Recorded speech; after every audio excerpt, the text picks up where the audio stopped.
আসসালামু আলাইকুম। আমরা জানতাম ভাওয়াল দিয়ে শুরু হওয়া কোনো ওয়ার্ডসের পূর্বে যদি এন বসে বা এই বসে সেটা হবে এন, এবং আর্টিকেল দি বসলে সেটার উচ্চারণ হবে দি। অন্যদিকে কনসোনেন্ট দিয়ে শুরু হওয়া যে কোনো ওয়ার্ডসের পূর্বে এই বসলে সেটা হবে এই, এবং দি বসলে সেটা হবে দ্য, এর উচ্চারণ হবে দ্য। এই কনসেপ্টটা কতটুকু সঠিক আসেন ক্লিয়ার হয়নি। প্রথমে আমাদেরকে বুঝতে হবে যে ভাওয়াল লেটার্স আর ভাওয়াল সাউন্ডসের মধ্যে পার্থক্য কী। দুটো জিনিস মোটেও একই রকম না। ভাওয়াল লেটার্স হচ্ছে এই, ই, আই, ও, ইউ, কিন্তু ভাওয়াল সাউন্ডস হচ্ছে এ, আ, ও, আ, এ, ই, উ। এই সাউন্ডগুলো উচ্চারণের সময় দুটি ঠোঁট কখনো মিলিত হয় না, এবং ভোকাল কর্ডস থেকে যখন সাউন্ড বের হয়, অর্থাৎ কণ্ঠনালী থেকে যখন বাতাস বের হয়, সে বাতাস মুখগহ্বরের কোথাও কোনো বাধাপ্রাপ্ত না হয়ে সরাসরি বেরিয়ে আসতে পারে। এই ক্ষেত্রে ভাওয়াল লেটার্স এবং ভাওয়াল সাউন্ডসের একটা বিশাল পার্থক্য দেখা যায়। আচ্ছা, অন্যদিকে ভাওয়াল লেটার্স ছাড়া বাকি যতগুলো লেটার আছে এবং ভাওয়াল সাউন্ডস ছাড়া বাকি যতগুলো সাউন্ডস আছে সবগুলোতেই দেখা যাচ্ছে মুখগহ্বর থেকে বাতাস বেরিয়ে আসার সময় কণ্ঠনালী থেকে কোথাও না কোথাও মুখগহ্বরে বাধাপ্রাপ্ত হয় অথবা ঠোঁটে ঠোঁট মিলিত হয়।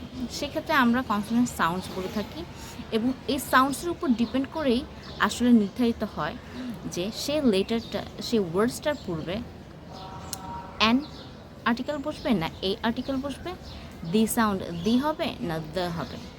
আসেন সম্পূর্ণরূপে ক্লিয়ার হয়ে বুঝে নেই আসলে দি, দ্য, এই, অ্যান আমরা কখন কখন কোথায় কোথায় বসাবো। প্রথমেই দেখে নেই কতগুলো ওয়ার্ডস, যেমন ball, European, one eyed man, school, doll, black. খেয়াল করে দেখবেন এই ওয়ার্ডসগুলো যে লেটারগুলো দিয়ে উচ্চারিত হয় সে লেটারগুলো কনসোনেন্ট সাউন্ডস দিয়ে উচ্চারিত হয়। এখানে ইউরোপিয়ান আর ওয়ান আইড ম্যানে যদিও আমরা দেখতে পাই ভাওয়াল লেটার্স দেওয়া হয়েছে, কিন্তু এদের উচ্চারণ কিন্তু কনসোনেন্ট ওয়াই এর মতো এবং কনসোনেন্ট ডাব্লিউর মতো উচ্চারিত হয়। যখন কোনো ভাওয়াল লেটার কনসোনেন্ট লেটারের মতো উচ্চারিত হবে তখন সেটা কনসোনেন্ট সাউন্ড হিসেবেই বিবেচনা করতে হবে, এবং কনসোনেন্ট সাউন্ডস উচ্চারিত হয় বা শোনা যায় এমন সমস্ত ওয়ার্ডের প্রথমে দি অবশ্যই দ্য উচ্চারণ হবে, এবং আর্টিকেল এই বসবে, অ্যান বসবে না, অর্থাৎ এই বসবে। অন্যদিকে খেয়াল করে দেখি কতগুলো ওয়ার্ডস, যেমন অ্যান্ট, আউ, এল, এম, এ, তারপর হচ্ছে আমেরিকা, আর্ট, উল, এটসেট্রা। এই সমস্ত ওয়ার্ডসগুলোর মধ্যে খেয়াল করে দেখবেন কিছু কিছু ওয়ার্ডস যেমন এল, এম, এ কনসোনেন্ট লেটার দিয়ে উচ্চারিত হয় ঠিকই বা ব্যবহৃত হয় ঠিকই, কিন্তু এদের উচ্চারণ প্রথমে ভাওয়াল সাউন্ডসের মতো আসে। এম এর ক্ষেত্রে এ আসে এবং এল এর ক্ষেত্রেও এ আসে। সেক্ষেত্রে এদের সাউন্ডগুলো যদিও লেটারগুলো হচ্ছে কনসোনেন্ট লেটার, কিন্তু উচ্চারণ ভাওয়াল সাউন্ডের মতো হওয়াতে এটা আমরা ভাওয়াল সাউন্ডস বিবেচনা করে নেব, এবং এর পূর্বে আর্টিকেল অ্যান বসাবো, এবং আর্টিকেল দি দ্য উচ্চারণিত হবে না, অবশ্যই এটা দি উচ্চারিত হবে, অর্থাৎ the LLB, the M A, an LLB, an M A, এবং an ant, the ant, an apple, the apple, ঠিক এমন হবে।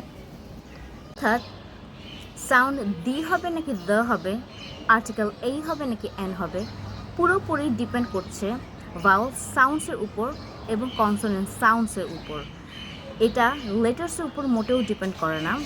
Bhawal letters or consonant letters যেটাই দিয়েই শুরু হোক না কেন ওয়ার্ডটা, তার উচ্চারণ যদি কনসোনেন্টের মতো হয় অথবা ভাওয়াল সাউন্ডসের মতো উচ্চারণ হয়, সেটার উপর বিবেচনা করে আমরা দ্য উচ্চারণ অথবা দি উচ্চারণ করব, অথবা এ অথবা অ্যান আর্টিকেল ব্যবহার করব। ধন্যবাদ। এরপর কখনো কখনো আমরা দেখি যে কনসোনেন্ট সাউন্ডস এবং কনসোনেন্ট লেটার্স দুটো আছে এমন ওয়ার্ডে উচ্চারণ করার পরও এর সামনে আর্টিকেল দি উচ্চারণ করছে, দ্য উচ্চারণ না করে। এক্ষেত্রে স্পিকার যেটা করতে চায় তার স্পিচে বা ব্যবহৃত সেন্টেন্সে সে স্পেসিফিক ওয়ার্ডটাকে একটু স্ট্রেস দিতে চায়, চায় তার লিসনাররা এই ওয়ার্ডটাকে একটু গুরুত্ব সহকারে নেয়।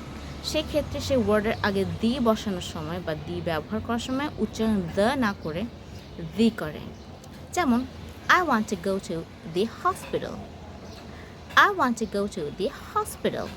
দি হসপিটাল, যেখানে দ্য হসপিটাল হওয়ার কথা কিন্তু সে বলছে দি হসপিটাল, অর্থাৎ হসপিটালেই যাবে, সেটা একটু গুরুত্ব সহকারে সবাইকে খেয়াল করতে বলছে।